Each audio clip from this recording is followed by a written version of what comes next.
আমি সঙ্গীতা। আমি আজকে আপনাদের খুব সামান্য তেলে কীরমভাবে ফুলকপিগুলো ভেজে রান্নার জন্য প্রস্তুত করব সেটাই দেখালাম।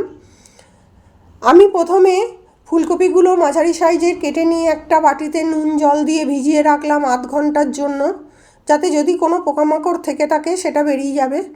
তারপর আমি একটা কড়ায় সামান্য একটু জল, নুন আর একদম অল্প সর্ষের তেল দিলাম, দিয়ে সেটা খুন্তির সাহায্যে কড়ার গায়ে মাখিয়ে নিলাম। তারপর আমি গ্যাসটা অন করলাম। অন করার পর ফুলকপিগুলো গ্যাসে এই কড়াই দিয়ে দিলাম। কড়াই দিয়ে এবার ওপর নিচ করে ভাজতে থাকলাম। এরকম করে ফুলকপিগুলো ভাজতে থাকলাম, না হলে ফুলকপিগুলো পুড়ে যাবে।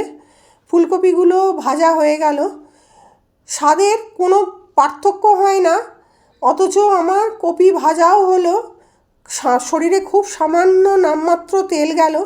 এরমভাবে ফুলকপি ভেজে দেখবেন, কোনো স্বাদের পার্থক্য হবে না, অথচ আপনার শরীরে খুবই সামান্য তেল যাবে। যদি ভালো লাগে অতি অবশ্যই জানাবেন।